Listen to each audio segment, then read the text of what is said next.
Everybody ready? Eric, you got the prayer, please. Eric. I give you a little heads up on it. So I'll call this commission meeting this 26th day of March to order. And the first item is the pledge and the prayer by Eric Maxwell. Thank Eric? you. If you'll bow your head. Dear Heavenly Father, we thank you for this gorgeous, gorgeous day. We say special prayers for all our first responders, whether they're worldwide, national, statewide, or our local first responders. We want you to always help this board make the best decision for all the citizens of Fayette County. We ask that in Jesus' name, amen. Please rise. I pledge allegiance to the flag of the United States of America and to the republic for which it stands, one nation, under God, indivisible, with liberty and justice for all. Next item is acceptance of the agenda. What's the pleasure of the board? Move to approve. Second. So got a motion and a second. Any discussion? All in favor say aye. Aye. All opposed? Proclamation, Chief Hill.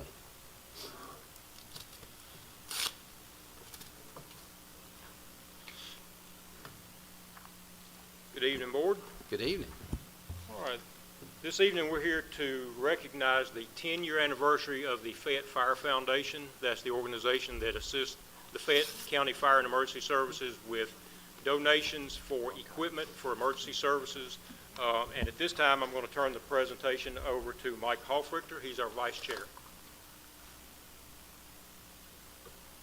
Thank you, Chief Hill. Thank you, Commissioners, for recognizing us today. I'd like to recognize 4 of our board members that are here today: Vicki Turner, Sharon Singletary, Joe Domaleski, and Pete Nelms. Other members include Melanie Meyer, Geneva Weaver, Brett Scarborough, Brett here? Shows up late. Jeff Holt, Carrie Guenta, and Henry Mason. The Fire Foundation was created in 2015 as a vehicle to receive donations to support fire and EMS personnel. The person at the center of this initial effort was Maurice Worth, who is a COO at Delta, retired COO at Delta. And his initial concept was to raise money for scholarships for the fire and EMS personnel, and has gone far beyond that. So a foundation was created in 2015. Unfortunately, Maurice passed away less than 1 year after that, so he never was able to see what we were able to do. But our scholarships are still in his name. Since 2016, Vicki's been our chair, and I got to tell you, she's the driving force behind what we do here. And anybody who knows Vicki knows how impactful and how important she is to the Fayette County volunteer and nonprofit community. Since our inception, we have raised more than $600,000, from donations as small as $100 to as much as $50,000. A large part of our funds also come from the annual AJGA tournament, which is a showcase for the best junior golfers from around the world.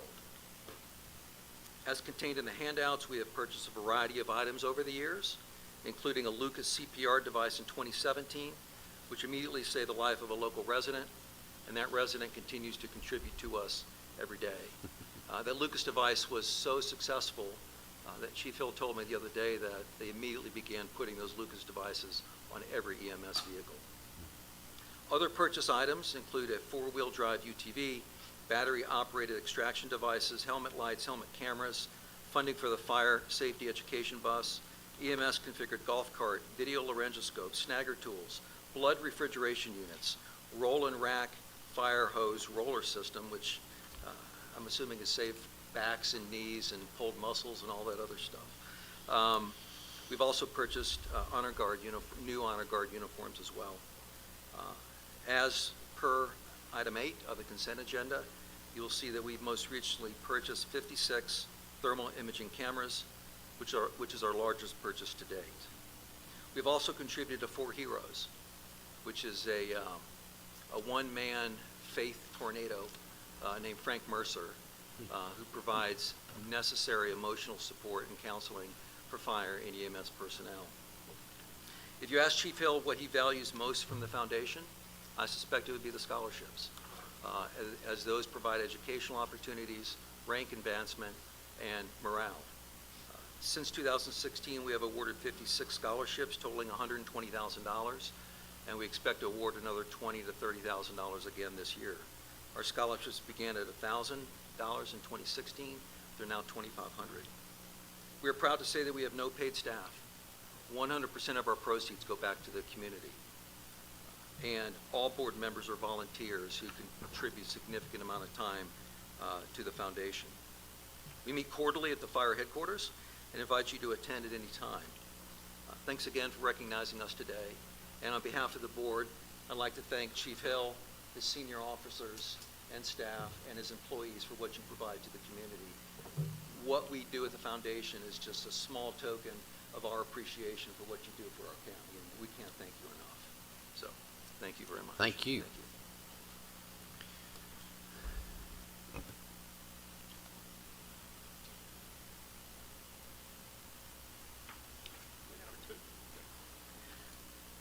Next item, recognition of 2 Fayette County Public Safety employees. Yes, good evening. We're here to recognize the VFW 3850. They selected 2 of our individuals to put forth to the state, and we're here to honor those nominees. So I'm going to turn it over to the representatives from the post. Thank you. Thank you.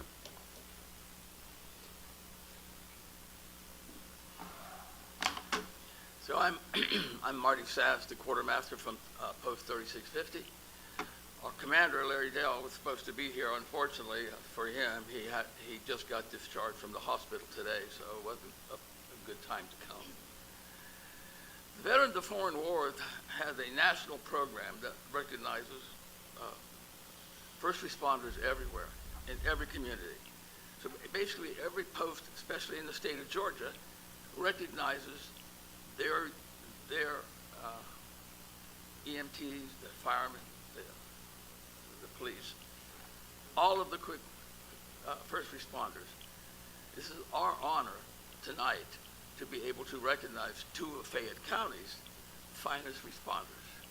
And I guess what I'd like to do is do the presentation separately to each one. How do you That'd be intend to- fine. That good? Sure, absolutely. Okay. Stephanie Larkin.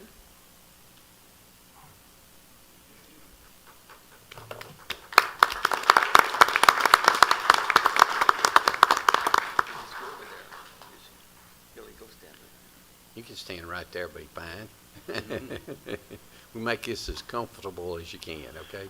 All right, so this is a certificate of commendation that is given to Stephanie Larkin from the Veterans of Foreign Wars in special recognition of exemplary service to humanity by administering the vital link between callers in distress and emergency response team.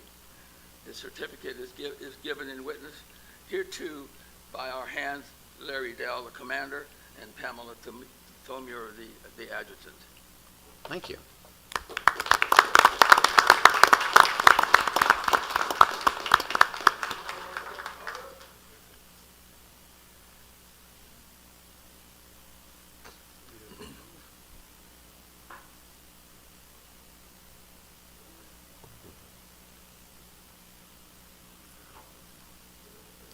We're going to get a picture of both of them. Marty, we'll get a picture of both of them when we're done, Together, please. yeah, I That'd thought be you were good. gonna do Thank you. it. I was hoping you were going to say that. Our next individual is Givante Slaughter. We'll stand by that little guy.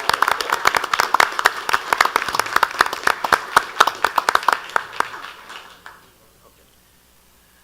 All right, this is the Veteran of the Foreign Wars.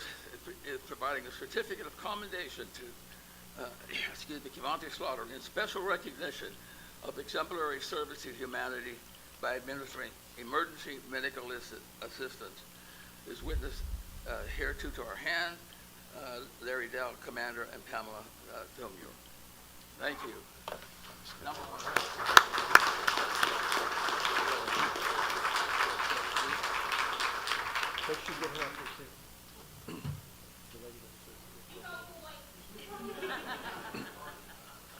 Hey, let's get the rest of the family up there too. Yeah, let's get their families up too. You too, ma'am. Katie.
Make sure Vicky gets up there.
Yeah, like that.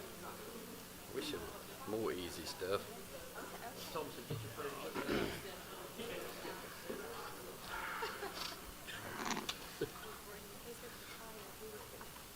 Now the fun stuff. Yeah, and the real fun stuff. Now it's the dead bell hour.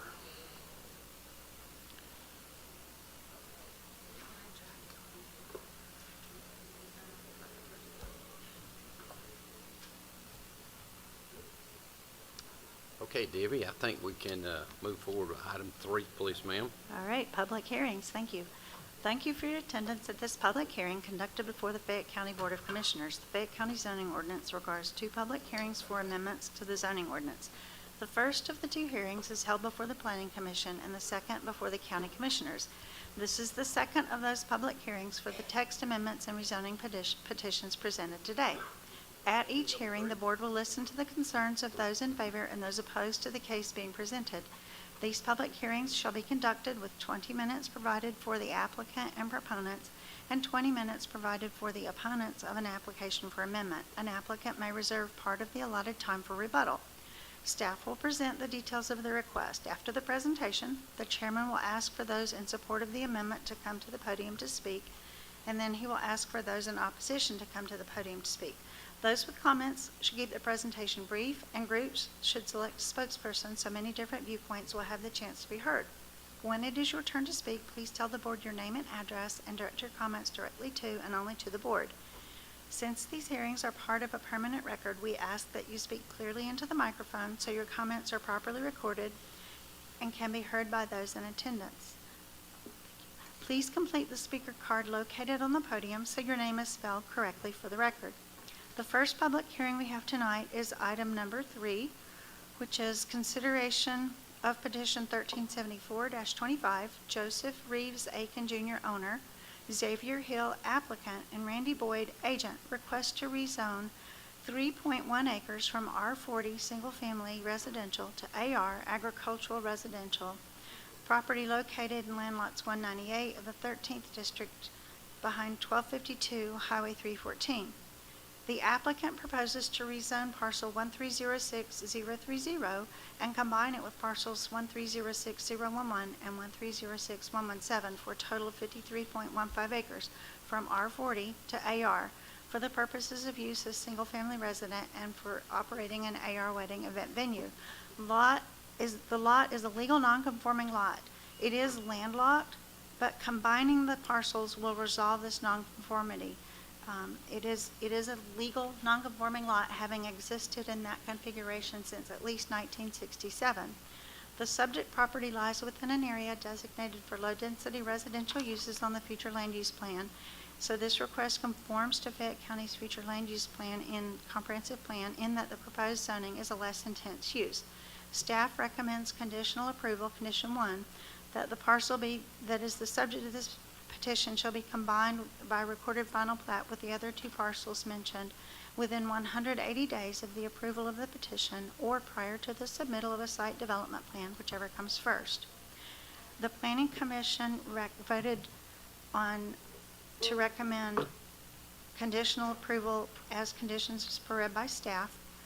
And let me get, if you'll pull the maps up, please. So it's located in North Fayette County off Highway 314. It's there just at the south end of the general business portion. The property immediately to the south has been rezoned to AR. It just isn't reflected on this map. The maps were done before updates were made to the zoning map. Here's the future land use. You can see that it's low density residential throughout that area. And it is adjacent to a lake and stream, so there are some environmental considerations. And then this is an aerial view of that shows the environmental impact on a small portion of the property. There we go. So that's all our staff has at this moment. Mr. Boyd, would you like to come up and make some comments?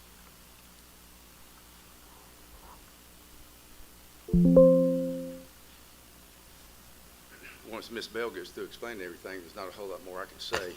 She does a great job every time, but Yes. I represent the owner, Joseph Aiken, and the applicant, Xavier Hill. And like she said, this is 3 acres, and it's stacked on top of the 50 acres that we had rezoned at the last Board of Commissioners meeting back in February. And like she said, this property is a legal lot of record.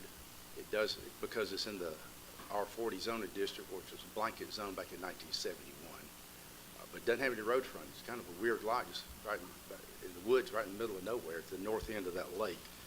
And this actually will not add a whole lot to the zoning that you approved last month. It's just because you've got to cross over the dam and then go over the west side of the lake and then cross over a creek to get to it. So I think Mr. Hill saw an opportunity to clean up a situation where you have a lot that you really could never get to. So our request is that you rezone it to the AR, and we just add it to this. And we do agree to the condition to do the minor final plat of adding all the 3 parcels together to make it right at 53 acres. Thank you. Okay, good. Thank you.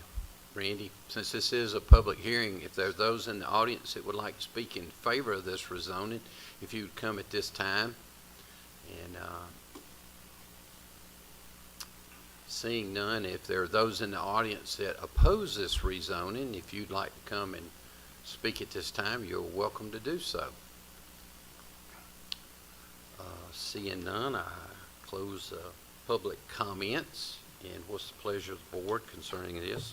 Mr. Chairman, move to approve petition 1374-25. Second. We got With the condition.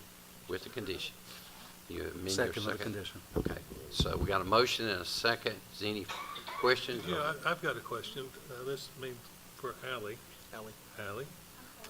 When you've got a landlocked piece of property like this, what's the provision to allow access to that landlocked piece of property?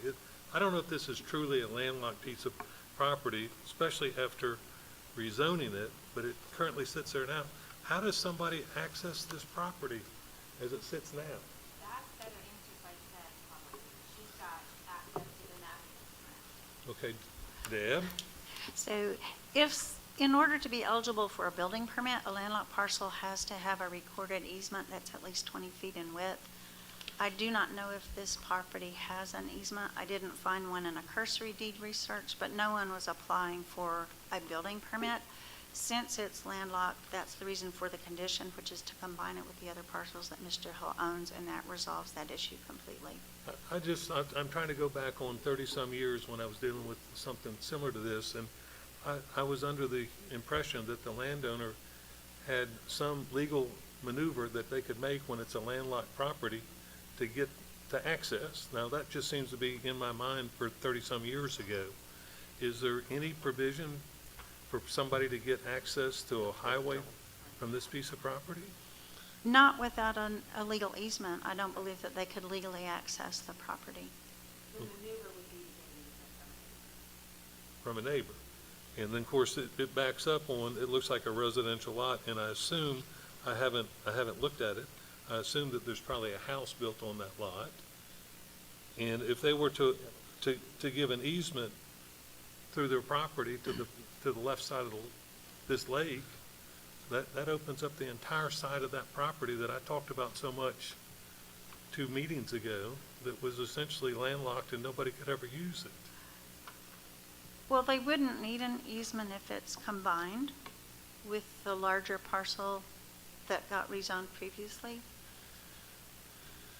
Additionally, because they're both zoned the same, they would be eligible to be combined, and that would remove the, And that's not the point I'm talking about. The residential lot that's just to the west of this, if that landowner says, I'm going to give you access to your property, I'm going to give you an easement, could they do that? they could give an access easement. That wouldn't necessarily open it up for, that wouldn't make it eligible for a road construction project. It would make it eligible for a driveway. I think what Eric is concerned about is if there were an easement, would it open up this other 50 acres that we rezoned last month, to have access, and it kind of changes the complexion of the 50 acres. I think that's the question. Is that right, Eric? That's it. Is it a neighborhood that we're backing up to? Yeah, well, that's what it looks like on Yes. on this. It looks Then like, there would be restrictions on the increase in the use in that area. Moving it in the road and not a residential lot would not be allowed. okay, because, it, just about every downzoning that I think has come in front of this board, for the most part, it gets approved, and I would assume that this one's getting ready to get approved in just a minute. I just don't want to create a situation where all of a sudden we voted on a little bitty 3-acre prop that I went out of my way to say this property's not even usable, and poof, one little meeting, it's usable, and not only is it usable, but the whole side of the property's usable. And that makes a whole difference to me on whether to approve it. But if you're saying that there's no way that they can have access to it other than building a bridge or doing a breach of a dam and creating a roadway from the east side, then I think I'm ready to go forward. But Okay. that's the concern I've got. I don't know the environmental conditions there at the north end of the lake. It hasn't been something that we had contemplated. Well, I think everybody that lives up there would really be concerned if they knew that by adding a little bit of property, now it makes the west side of the lake accessible to weddings and events and. Well, I believe that he could cross the dam that he already owns with the driveway and conduct a wedding activity on the west side of the lake already. I don't think that crossing the dam with the driveway would be precluded. We wouldn't approve a public road or the construction of a road across the dam to develop the west side as individual subdivision lots. Okay. You okay?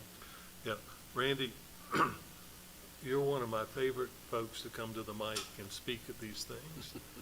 I feel a little bit uneasy because I said what I said at the meeting ago when we approved this, because I was saying it mainly for folks out in the audience, that they couldn't use the west side of the lake because of the way that the lake was and the way that the dam, without doing some significant work on the property, either breaching a dam and putting a road over there or building a bridge, which I don't think is going to happen on this piece of property. But I guess this thing was in the works when we did the thing 2 weeks ago or 2 meetings ago. I had no idea that this little one was coming up right behind the big one.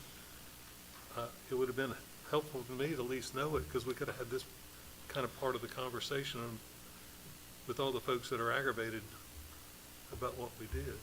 Is your concern coming up from the subdivision to the west of us? Yes. After the meeting last month, I talked to County Attorney Mr. Davenport, because my client owns a property south of this in that old subdivision. He's Right. got a lot, and he wanted to try to bring access through that. And I talked to Mr. Davenport after the meeting. He told me, no, he cannot do that. So I would assume that if he couldn't do it on that lot, he can't do it on the lot of the subdivision to the west of us. I So I assume hope that will take care of your fears. I assume that too, until we end up in court over over access to the property. But I think that's true. I think, It's along the lines of an increase in density in the neighborhood that would be not legal. The Okay. use, the change in use is not something allowed in a residential lot.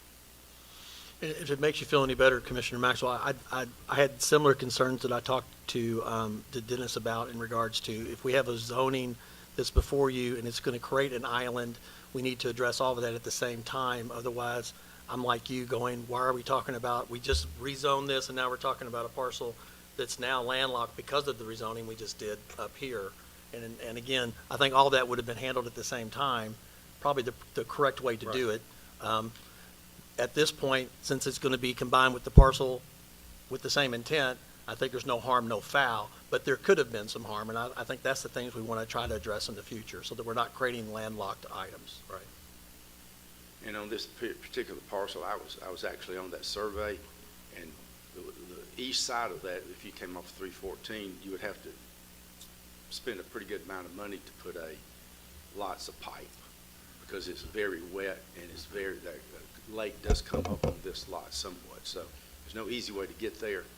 And like we discussed last meeting, my advice, if they were going to try to get something on the west side, was to take the dam out and reconstruct it further upstream to make it a non-category 1 dam, and then build you a road across there. But he's I can't speak for his plans in the future, but he has no interest in that now, and that's going to be a tremendous amount of money to do that. Thank you. Okay. Make a comment, sure. I'll just make a comment, because I am getting ready to vote for this because of the situation, but I do agree with Commissioner Maxwell. I don't like to see something come after the fact, and then we have to question what we did prior to that. That's an uneasy feeling up here for the future, but I do feel the need to express that as well. Excuse me if I could say one more thing. We wanted to do it simultaneously, but we could not do it like that, because staff said, no, you can't do this, you got to get this zone first, and that's second. There's probably more to this than we're hearing today, but I appreciate that. Yes, sir, but I mean, that was our intention, or the owner's intention. He got me in kind of the 11th hour, and I think he had already turned in his application for the second one right before the other one got on the agenda calendar. And It was just, I think, staff said, no, we got to do it in this order. You got to do that first and then this one next. So, Which, I can explain that. Because this parcel is less than 5 acres, we couldn't rezone it to AR without combination to the larger tract. Gotcha. We had to get the other one done first. Okay. That Tenfold. helps. Is any other comments or questions? All in favor, said motion, say aye. Aye. Aye. All opposed? Thank you, Randy. Debbie?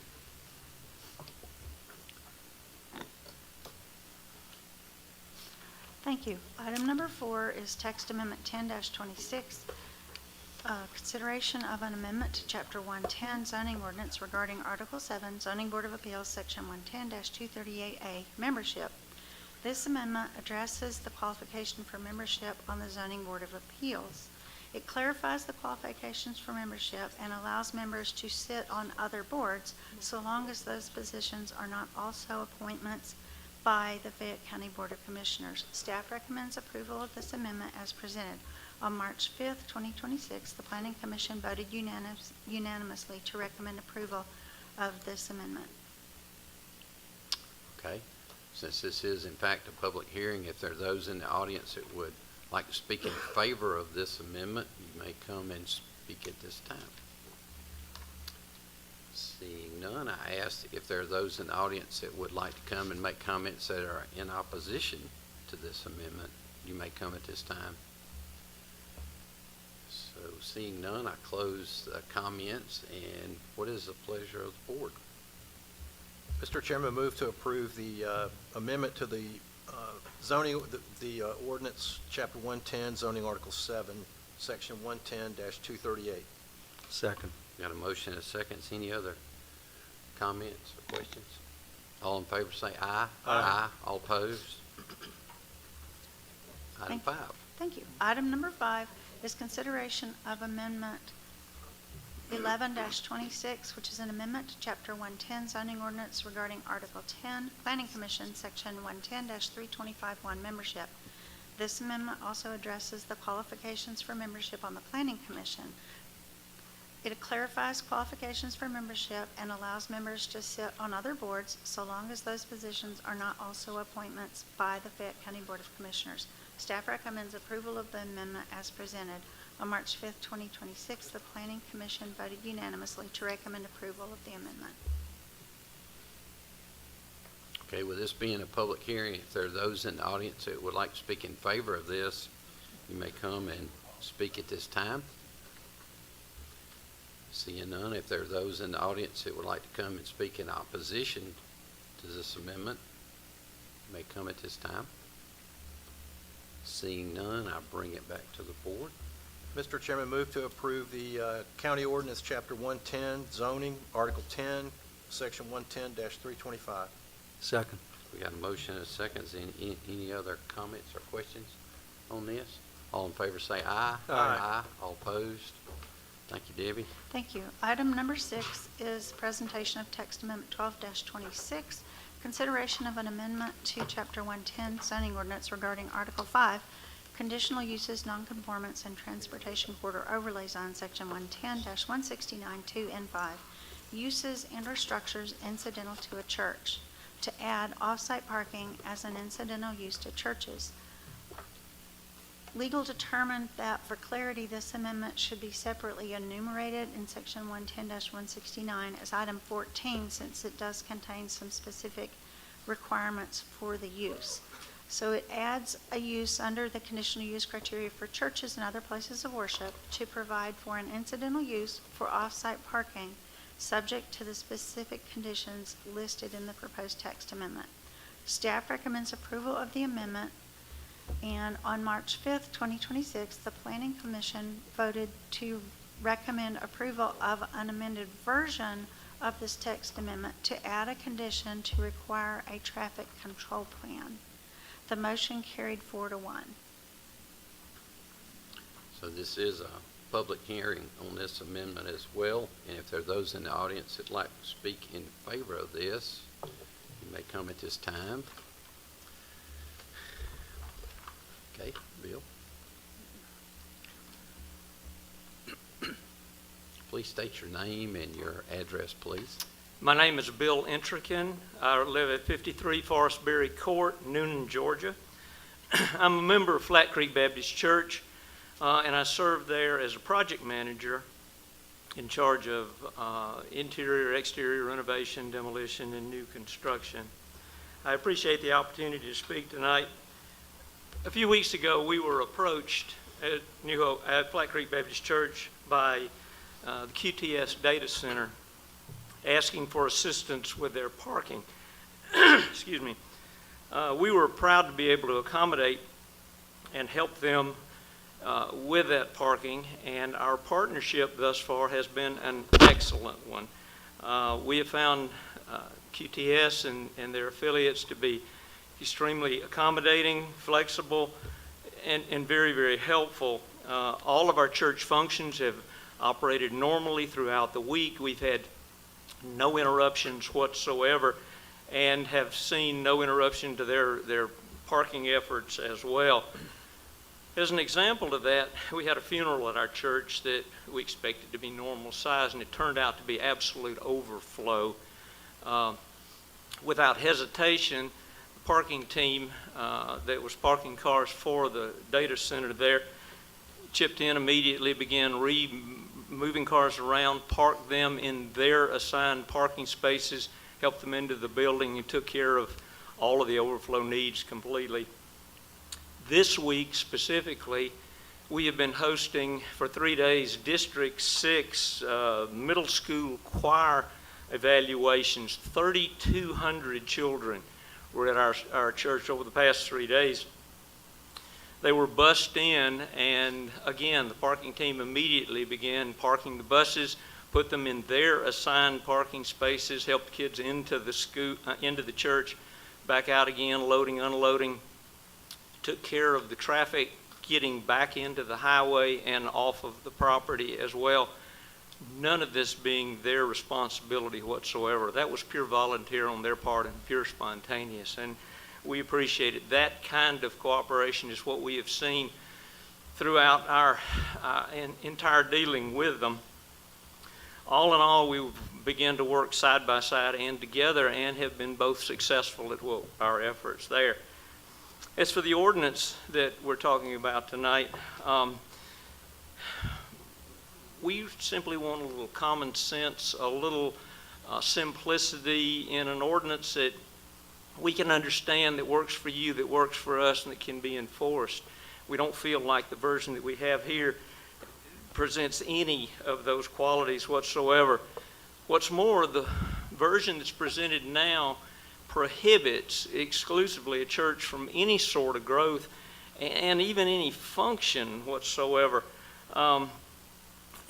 One of the articles in the ordinance says that it specifies single use only, and we've proven that we can work side by side and together with the data center and run our business, that of a church, and theirs as well, without any interruption of either one. Second point in the ordinance provides that the county receive a copy of the lease and all the details. I dare say that would never be asked of a business, for you to ask for a sales contract or a lease contract for a business. It just wouldn't happen. It really becomes none of the county's concern. Another article there that said, this one I was amazed at, it says we can't actually be open while the people are parking there. The doors must remain closed. We're a church. We run 7 days a week. We serve our community. We serve our membership. We can't stop that. That's absolutely unreasonable and completely unacceptable. There is no provision for lease renewal whatsoever, which means if we take a 1, 2, 3 year lease agreement, then it's over and done with. If it happens to be a good thing for us and them and you, it's over with. If we took a 8-year lease agreement and it turns out to be a bad thing for any of us, we're stuck with it. There needs to be some term agreement that we can renew or not renew after shorter periods of time. Another article is that the county gets to choose which spaces we park in and which ones we lease without knowing anything about our building, about who's coming and going, what groups are coming on particular days, safety regulations, entrance to the building. Again, in this case, the county's not qualified to choose which ones are leasable and which ones benefit both the leasee and the church. There are no alterations to the property allowed whatsoever. That means we can't even fix a pothole, restripe the parking lot, even fix a handicap sign. There's got to be a dozen ordinances in the county that says you have to keep up property to a certain standard, both the grounds and the buildings, and yet this one is guaranteed to require deterioration of our property over an 8-year period, if that's what we choose to lease, without any recourse on fixing anything. The last one is that there is no expansion allowed whatsoever while the lease is in effect. At this point in time, Flat Creek is absolutely desperate for additional parking. Has nothing to do whatsoever with QTS or any other leasee that might be interested in our parking lot. We need more parking for ourselves. And to that end, and with your permission, I'd like to ask Mr. Pritchett to elaborate on where we stand on the need for parking. Thank you. Sure. Thanks. Welcome, Mr. Pritchett. Hi, thank you so much. Appreciate the opportunity. My name is Jeff Pritchett. I reside at 295 Grandchester Way, Fayetteville, Georgia. I'm a member of Flat Creek Baptist Church. I'm also the chairman of the deacons, so I'm actually here on behalf of the congregation. Again, I appreciate, I'm just going to read from here, appreciate the intent behind the proposed changes. As an almost 40-year resident of Fayette County, nobody likes to see trees cut down, green spaces paved over, especially for something that's going to be a temporary arrangement. So the intent behind the limitations, and while allowing the QTS or another leasee to work with the church to be able to park, appreciate those from there. But my concern comes specifically from 3 sections that are in this proposed amendment: Section 2, Section 4, and Section 7. Our real concern is the unintended consequences of the language of the above sections. Flat Creek has served the Fayette County community for over 200 years, or right at 200 years. Through that time, we've grown and expanded our campus and facilities to meet the needs of that community. We're a community center. As Bill mentioned, in the last few weeks, in fact, we've had over 5,000 elementary, middle school, and high school students, as well as their educators, as well as family members, come through our campus for choral evaluations. We provide community groups that are open all throughout the week. We open our campus and provide free community-wide events throughout the year. When my family joined Flat Creek 4 years ago, the limitations on parking were already an issue. I have a master plan. I'll be happy to give each of you a copy of that, dated from February 23rd, 2023. And you can see where we had already planned out additional parking. We've been able to do improvements only as funds become available. Oh, here's a bunch of them. Yeah. Here we go. So again, it's dated 2023, long before QTS was ever on the books or was ever approaching anybody for off-site parking. What we're looking at is just ways to safely handle our growth in the traffic. We've made improvements, as I said, as funding has become available. In these last few years, Fayetteville and Fayette County have both been prioritizing housing growth. We've got new subdivisions, new high-density housing being built and in process in spots all around the county. Flat Creek has experienced growth in membership and attendance as a result of that growth. I think in the last month we've had 30 new members, and the last year we had over 100 new members. It continues to grow, so the parking problems and the capacity problems continue to be an issue. Beginning April the 5th, we will begin 2 Sunday morning services. That'll help with some of the capacity inside the buildings, but the way they will overlap for Sunday school, it only compounds our problems on parking. While solving one capacity issue, again, it creates an even greater one for growth. The partnership currently with QTS, as Bill mentioned, for off-site parking, in our opinion, it provides a win-win-win for us all. QTS gets safe parking. It's the closest large parking area to their facility. They get it close to their site. Fayette County benefits the fact that the buses and the transportation are not going out onto the main highway. They've got a short distance to be able to go through back roads to be able to get back into their parking. And obviously, the church benefits from the funding that may be able to help us improve our existing parking and possibly expand to match the original plan that you've just received to accommodate our growth. We're not talking about installing or improving parking lots that will be abandoned or have to be rezoned or redeveloped in 8 years when the QTS data center is through. We've been serving Fayette community for over 200 years and continue to serve Fayette County for the generations to come. Our facility space and our parking will continue to be used by the church and community as designed and for the current and intended purposes. The current wording of the proposal would put what I feel would be unfair and unreasonable restrictions on Flat Creek's ability to continue our growth and to serve the serving community. By not being able to alter or improve the parking lot from its existing forms, we cannot pave existing gravel lots. We cannot maintain or alter the existing lots. We cannot look to expand parking as laid out in the master plan that you received to accommodate that growth. Sections 2 and 4 could be easily interpreted that the church parking cannot be used by its members, staff, or the community while the third-party lessee is on site. I ask the Commission to remove these restrictions as they place undue hardships on the church. These restrictions, however unintentional, diminish our ability to maintain, improve, and develop our property to its highest and best capacity, which ultimately restricts our ability to grow and to serve the community. The off-site lease provides the church with funds that will allow us to pave the existing gravel lot and eventually expand the parking area as laid out in the pre-data center plans to meet the needs not of the third party, but to meet the needs of our growing congregation and our growing community. Again, we are not a for-profit venture or a temporary parking grab.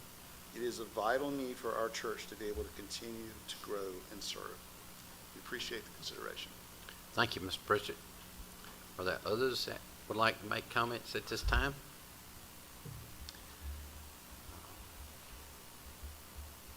No one interested. We had that as in favor of. So I got to ask if there are those that are in opposition of this. If I think the comment's pretty much been made, but I'll ask it to meet the letter of the law, correct, Allie? Yes. So if there are those in the audience that are in opposition to this ordinance, you may come at this time. Okay, seeing none. Allie, do you have comments that you'd like Yeah, to I make? probably should be the best party to explain this. Okay, so churches are a conditional use in pretty much every zoning district in the county, and they're a conditional use because truly they're only used on Sunday mornings or Wednesday night. So we have a list of restrictions already on churches. When you're talking about using a church as a parking lot, that's not the use that's intended. So these conditions are here and are drafted in a way so that we're trying to keep with the intent of the residential zoning district. And I'm going to just start and read down the list so that I can answer each of the items that were laid out. I'll start with 2. I'm going to put on my glasses. At all times, the property is in use as off-site parking. It shall be exclusively serving one principal use off-site. That doesn't restrict the church use. It can only serve one off-site principal use, which in this case is QTS. So that in no way restricts the church use of the building at any time. Let's see, I don't think we mentioned 3 except for it's the lease, and we're asking for a copy of that lease just so we can confirm they're only serving one principal use off-site. And as far as the costs and the amounts that are there, I think we've had some conversations about, we can redact that number before they give us the lease. That shouldn't be an issue. Let me see, and the term. The 8-year term was put here because we expect QTS to be done building their facilities in 8 years. And beyond Flat Creek, every other church in the county will have this ability to allow their church property to be used for off-site parking. We would like those to be minimal, and we would like them to go away. So in 8 years, when QTS is gone, the lease expires. There's not an opportunity to renew it for another 8 years. Let's see.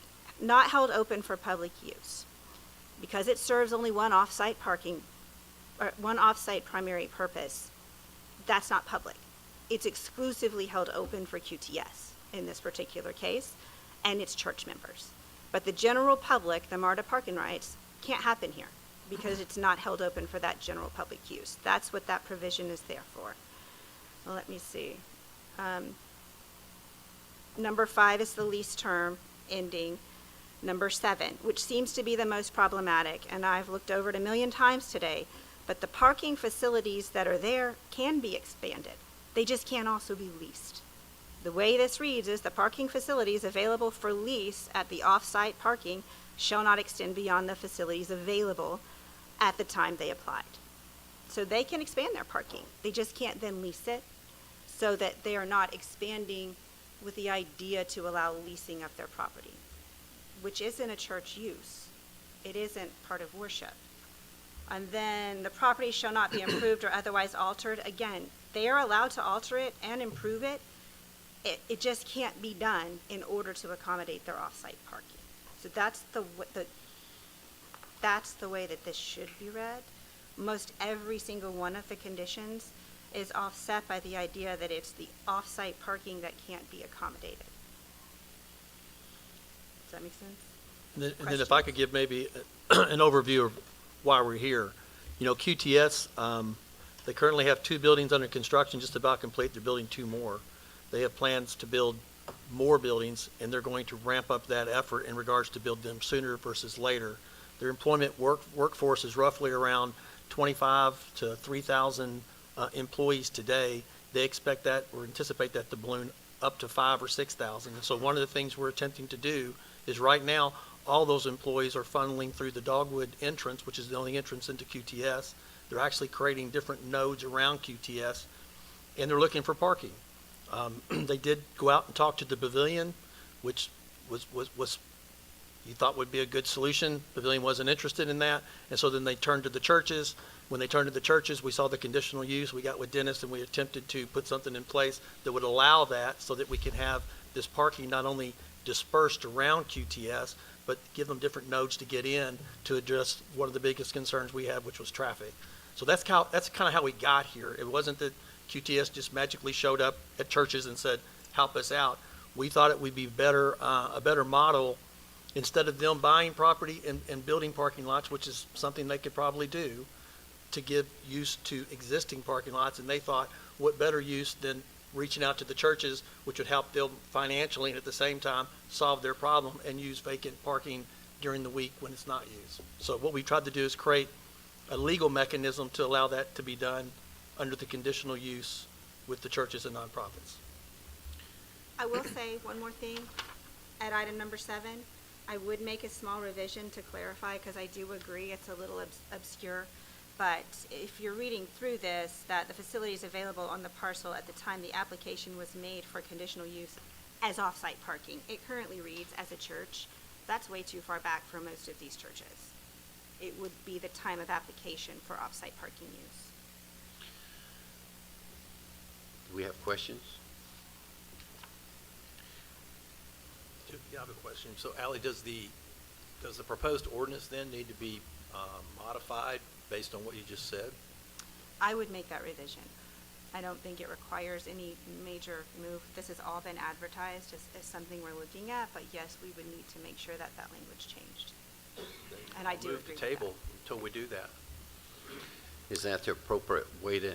Well, we find ourselves in what's a good term, quagmire, because right now this is happening.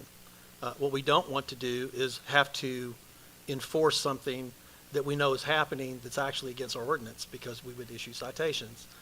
We do not like to issue citations to anyone, especially the religious community.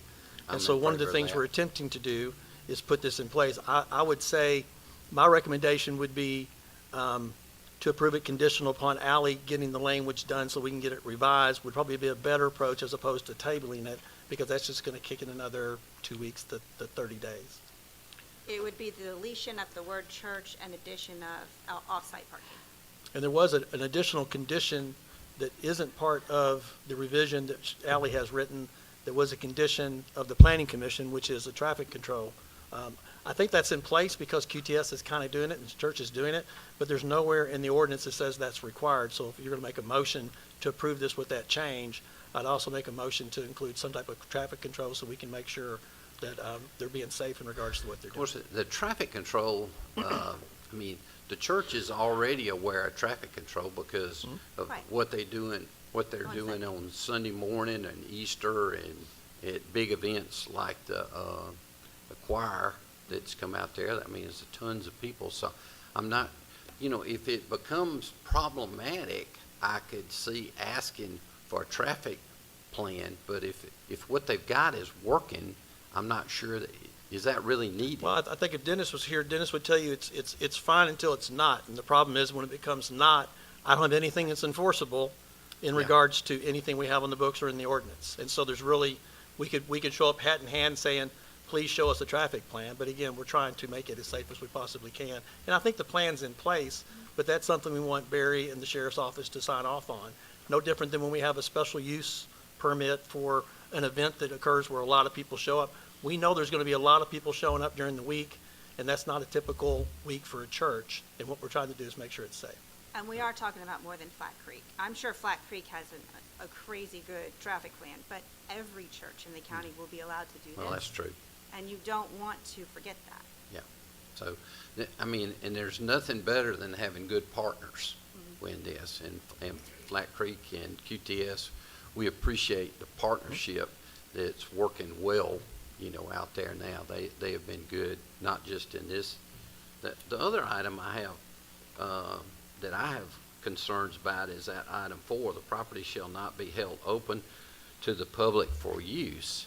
And I know how you explained it, but that, just a country boy from Brooks, that's not the way this sounds. And I don't want to hair lip our good folks at the churches, by the way the letter of the law just public. So Could you? Right. So open for use to the general public outside of the off-site parking and church membership or church uses.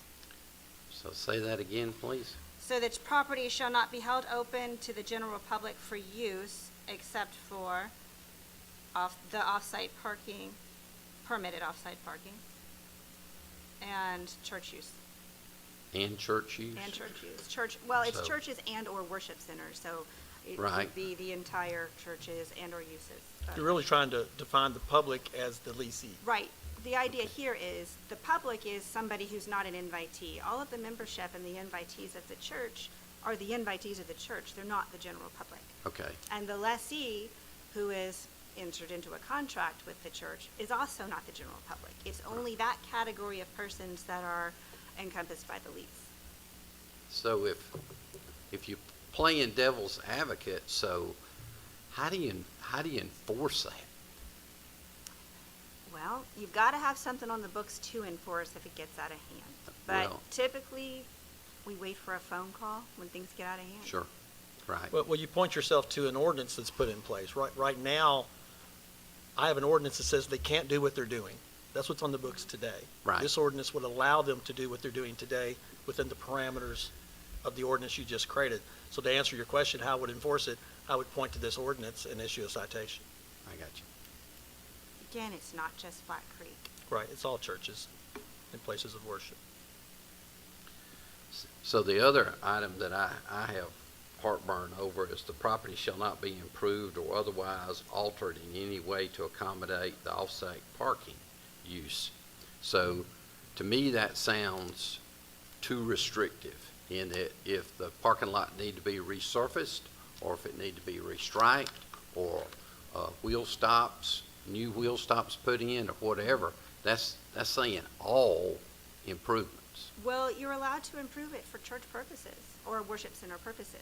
The only reason you cannot improve it for off-site parking. It cannot be the driver for why you're trying to improve your area. And so how exactly are we going to know that? Again, we gotta wait for a complaint most of the time. Okay. I would say if they're improving their existing footprint for the parking lot, they can do all the things you just said. They can pave it, they can stripe it, they can put in boots, they can fix the lights, they can do all of that. What they Right. can't do is go over to a football field they've never parked cars on and raise that and do the same thing understand. over there and call it off-site parking.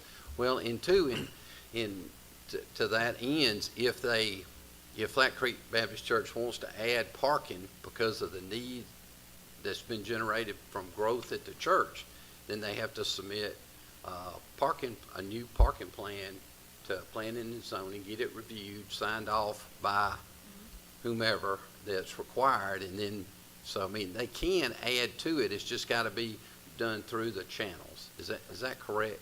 Right, and if they're adding entirely new parking facilities, those can't be leased. That's right, okay, all right. And I think that's the crux of some of the issues that we have, because obviously Flat Creek in particular has plans for expanding their parking Sure. irregardless of QTS. Right. So the question is, if they go through that process and they go through planning and zoning, they go through stormwater, they get the parking lot, they get it approved, they build it, now suddenly they have a lease that's restrictive. And what I've heard from some of the commissioners frankly, from you, Chairman, and everyone Sure. else, is there's some concern over that why can't they modify that lease? This ordinance, as it's written, would not allow that. If that's something that you want done, then you need to direct legal to do that as well in regards to modifying the ordinance. I just think it makes sense, you know, if they did, if we added to the parking lot based on the need of the church and the growth therein. Churches. Church is, thank you. And then they it- went through the proper process to get all of that approved. Yes, right, which would make everybody, all the churches or whomever do that. Then when it's complete, that work's completed, they may not want to lease anymore to the leasee. So I think that, to me, that makes sense to be able to do that, give them the option, the churches the options to do that. So you'd want, in essence, if the church went through the proper process to get parking lot, let's say parking lot number 2 added, you'd like them to have the ability to modify said 8-year lease to include that parking that they chose to. You're speaking to one commissioner I and know, not all I'm of just, us. I'm just trying Yeah. to lay out, I think, what he's saying. Yes. So is that something we can do tonight, or do we need to table it? My motion stands. I don't like to do ordinances on the fly. I understand. So if I we're going to understand. modify the proposed ordinance, then I'd like to see a completed copy so that I can study it like I studied this one before I got here. So my motion stands, and I don't need a second. Okay. So that. So you need to vote on the tabling. Yes, I'm willing to table it. So, is there any other discussion on this? Yeah. This is the problem. Steve's already mentioned it, that we've got something that right now is going on that's illegal. And the last thing I want is the marshal to be sent over there to the church and to issue a citation. Churches. Anybody that's in this business, I don't want anybody getting tickets while we try to make a decision on this. It is the first time that I've been exposed to the language. I got it last Friday, was the first time that I've seen it. And I've heard even during the discussion, some things that need to be modified, and I'm like Edge. I don't think that many things that have ever come up to us, we worry about an S or a comma or a whole paragraph, but there's substantive changes that have been discussed just tonight. I'm all in favor. I'm going to help the church, and I'm not a member of the church, so everybody knows. I've been there. It's a wonderful church. I don't understand completely the diagram. You handed it to us, but you didn't explain it. Is 9, 10, 11, are all these new parking lots that are on this map? I think 10-8 and 11 would be new parking lots. 10-8 and what, and 10, 11 are new. And then we've got some other things that are not planned. And I've been over there, I just don't remember the dirt. The last time I was over there, you had an old sanctuary, and I think it's been taken down now. Yes, sir. There was a chapel, there was a Sunday school annex, and administrative offices that have been taken down, and we're right now designing replacements for those.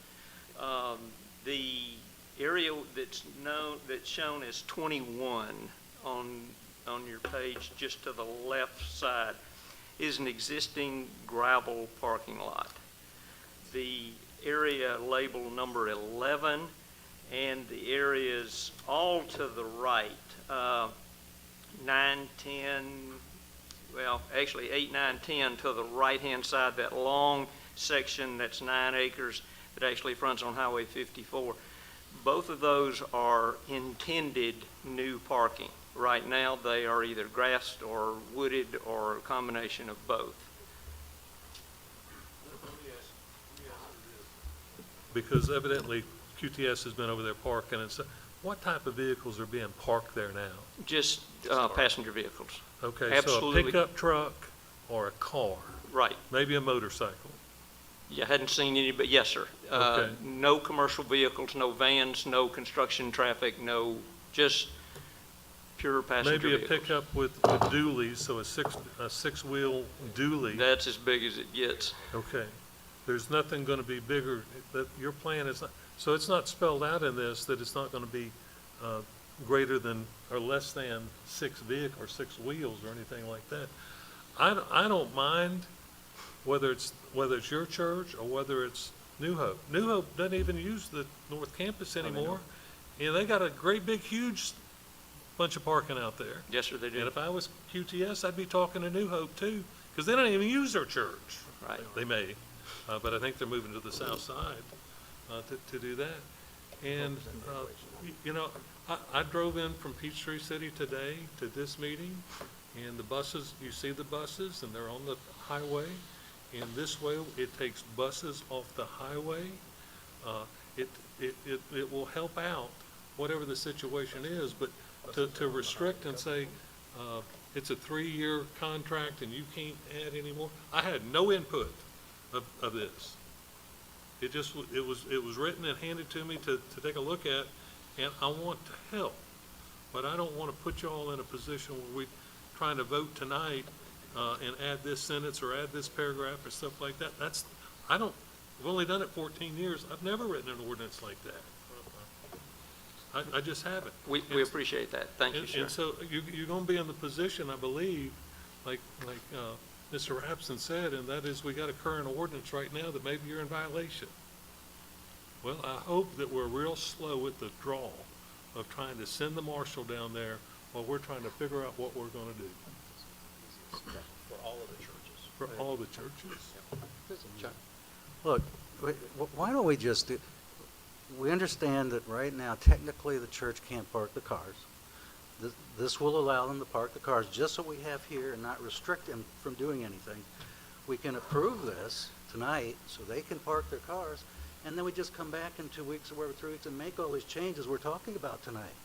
We're going to do it in 2 or 3 weeks, so we do it in 2 parts. Get this done so they're doing what they're doing without any issues. And we don't have to worry about the marshal seeing it and not reporting the report, and then come back and fix this.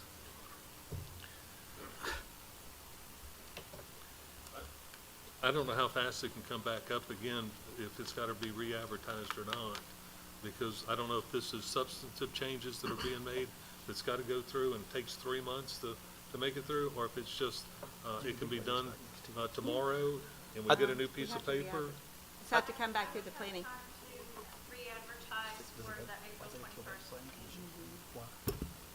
21st. Deb, don't we have to go back through the planning commission? Or are we just going to table it? Well, if you table it. Right. If we re-amend it, then it would be May, because yes, I would have to advertise. If you pass it and we amend, I would have to advertise for May. If you table, I would have time to advertise for the April 21st Board of Commissioners.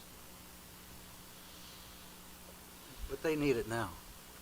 The question is does this, if they modify this ordinance, can they modify the ordinance with it having to not go back to the planning commission? That's the question. If you pass it tonight, you're going to have to go back to the planning I'm commission. not talking about tabling it and coming back in 2 weeks Oh. with the amended one and voting on that. It's been advertised, so it should be able to be. So amended. I think we can do that. So what I would suggest is I'll be slow with the marshal and we'll bring it back in 2 weeks and we could table it this evening and it can be status quo until then. Okay? Is everybody okay with that? Do we need to vote on that? You need to vote on my table. We're not going to take it back. We won't take it back to the planning commission. We'll just take it straight to the decision makers Next table. as tabled. So we have a motion on the floor, table, and we got to vote on that, correct?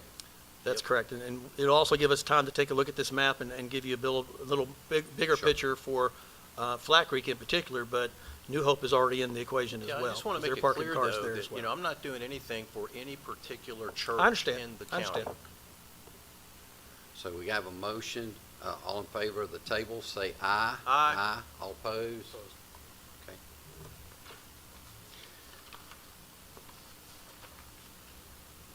So item 7.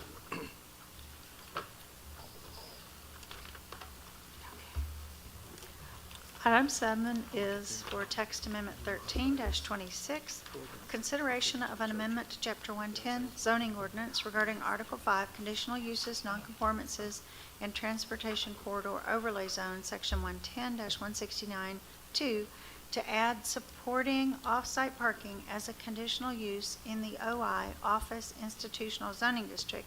So this amendment would add a conditional use to OI. Staff recommends approval of the amendment as it's presented.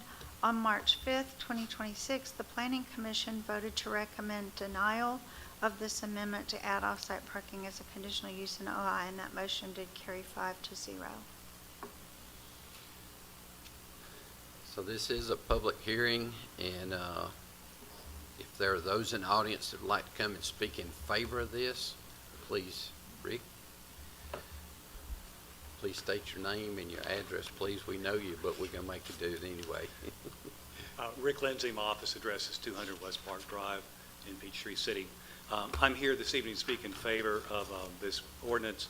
I was not at the Planning Commission meeting, unfortunately, or maybe fortunately, I was on a cruise, but I wasn't at that meeting.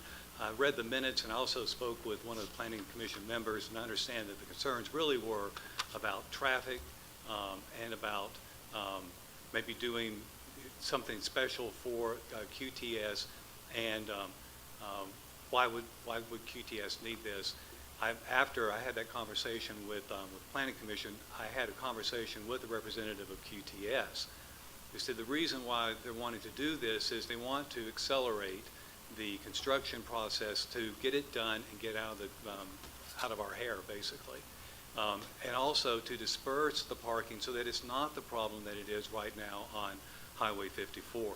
Now, I represent the owner of the property that's right across Highway 54. Used to be Adams Farm. That property is zoned mobile home park. What he seeks to do is to rezone it OI, to use it temporarily for off-site parking, and then to convert it to an office building. Whether it's medical or a typical office. And so we're here, or I'm here, speaking in support of the ordinance. I did email Dennis and Allie yesterday. I have 2 changes I'd like to see on the conditions. Similar to what the church said on the lease, we would just like to be able to redact the addresses of the parties for privacy reasons, and redact the amount of the lease. Again, that's negotiated between private parties and really not needed. I do understand Allie's point that the county needs to know who's leasing, are there multiple lessees, and the length of terms. They have no issue with giving a copy of the lease, but once you give a document to the county, it's subject to open records. And so we're just trying to protect privacy and the confidentiality of negotiated terms between 2 private individuals. The second one is on Section 9, after the parking use is concluded, then it's required that all the paving material be removed and the property returned to as close as it could back to its natural state.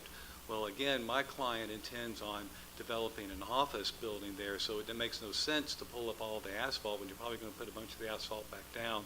So I had sent this language to Dennis and to Allie yesterday, that if a new site plan is filed with the county after the lease is expired for redevelopment of the property within 6 months of the lease expiration, and an application for a land disturbance permit is then submitted within 1 year of the lease expiration, the property does not need to be returned to its natural state, but shall be developed according to the approved site plan. All excess surfacing, paving, and development materials used for the off-site parking not included in the approved site plan shall be removed. And Allie emailed me afterwards and said that those changes were acceptable to her and I believe to Dennis. I understand the concerns of the board, and we have no issue if you want to table it for 2 more weeks, but we do have the rezoning going before the Planning Commission next Thursday, then we'll be back. You get to see my lovely face again here in another month. Thank you. Thank you. Rick, before you leave, you made reference to 9, but you didn't make reference to, what's the one that you were trying to? Oh, number 3, I'm sorry. Number 3, okay. You don't read my mind? No. Okay, are there others that would like to speak in favor of this ordinance? Seeing none, I ask if, are there those in the audience that would like to speak in opposition of this? Please state your name and tell us where your address is. My name's Ben Loggins. I'm at 122 Reflections Point, which is a canoe club. I always tell everybody it's the subdivision behind Smith and Davis. Okay. So it gives you an idea of where we are. So we're downstream from this property. And I have 2 issues. I've been friends with Rick for 40 years. I hate to get up here and bad speak against Rick, but and Eric mentioned earlier, he drove to this meeting from Peachtree City and saw the traffic already. You're talking about putting another 3,500 cars or something like that? How many cars?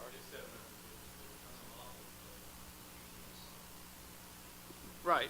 So another, and you see the traffic already backing up, from that location all the way, past the hospital and back past Frank's Restaurant. I mean, again, it's a huge backup of traffic already going in both ways. And you're going to add, more cars to it. And certainly them taking the buses up to New Hope would be a much better solution in our opinion. But again, that's not, I'm not saying that's what it's got to be. The other issue, the secondary issue is the runoff. And I'm assuming they're going to meet all the required EPA things, but there's several little lakes on that property, which I guess they're going to keep all the lakes. Yeah. And I'm on the lake, again, just downhill from that, and our lake is, over the past 20 years, filled up with 45% of its sediment now. So we're slowly losing our lake, and I don't know how much runoff's going to come. Again, I'm not an expert in that, and that's another discussion for another day of all the runoff and what that does to us, both from pollution and from sediment, again, continue to downgrade our lakes. So that's all I've got to say. Thank you, Ben. Thank you. Have a good day. Are there others that would like to speak in opposition of this ordinance revision? Seeing, Go ahead, Rick. Rick, you Rick can, wants to talk. yes. And I have known Ben for 40 years, and I had a lot of hair when we first met. Donnie Osmond didn't have as much as I had back then. Anyway, just to respond to it, there's 750 parking places on the site, and it's not adding more traffic. The goal is, from my conversation with QTS, is to disperse around the county so we don't have the problem we have right now. And all the erosion and sediment control requirements of the county will be met. We'll have the retention ponds and everything else, so everything to alleviate any of the problems that Ben's talking about will be addressed. Thank you. Thank you, Rick. I'm going to move to table again. So, seeing no other comments, I'll bring this back to the board. I'm going to move to table again, Mr. Chairman. Rick makes some very good, he's already said that he made some suggested changes to the ordinance, that legal has already said that they have no issues with it, but I'd like to see it all in writing again before I vote on it. And I've got some of the same comments that I had with the other as far as the type of vehicles. Rick, you didn't say what kind of vehicles you're planning on, or they're planning on parking there.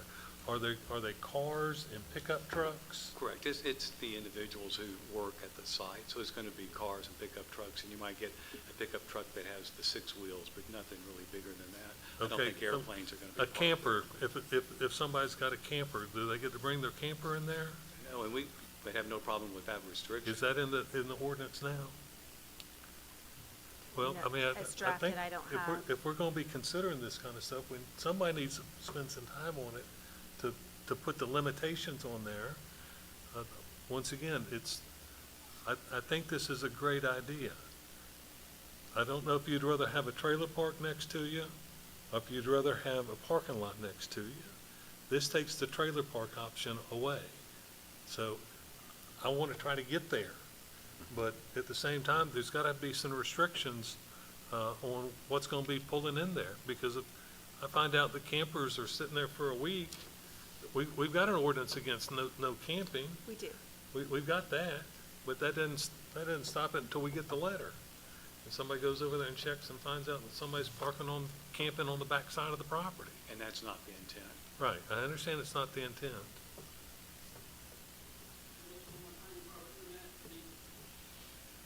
There was a period of time when all of QPS's parking was on their property before they started building these last buildings.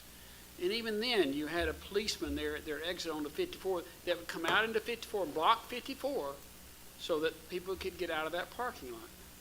So, and they're talking about going from 2,500 cars to 5,000 cars over the next several years to speed up their process. I mean, it just seems like a lot of volume that I moved out here to get away from this problem, and here it is chasing me down here. So that's kind of my thoughts. Thank you. Thank you, Ben. So I bring this back to the board.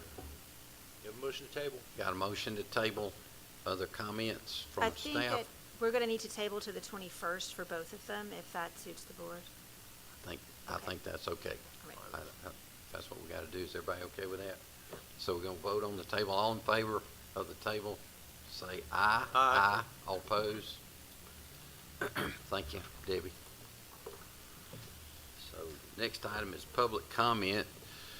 Speakers will be given a 5-minute maximum time limit to speak before the Board of Commissioners about various topics, issues, and concerns. Speakers must direct comments to the board.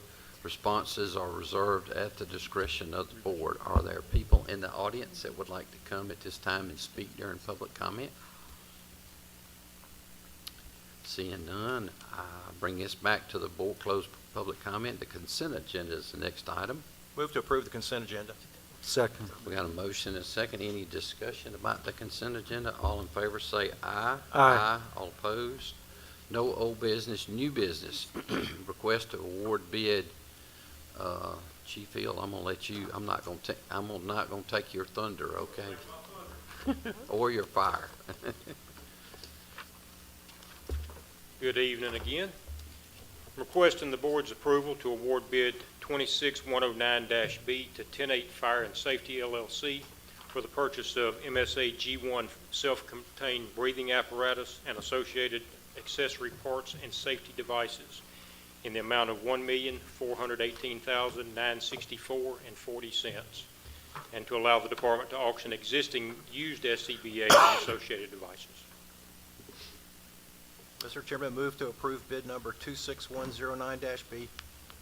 Second. So I got a motion and a second. Is any other comments or questions? All in favor say aye. Aye. All opposed? Thank you, Chief. Thank y'all. Administrator's report. You have the contract for the Justice Center roof replacement that I approved, and you also have a copy of the hot projects that was sent out to you day before yesterday. That's all I have. Attorney's reports. I've got 3 items for executive session. One Okay. item of real estate and one of potential litigation. Okay. Minutes. Commissioners' reports. Any comments? I don't have anything. Do I have a motion to go into executive session? So moved. Second. All in favor say aye. Aye. Thank you.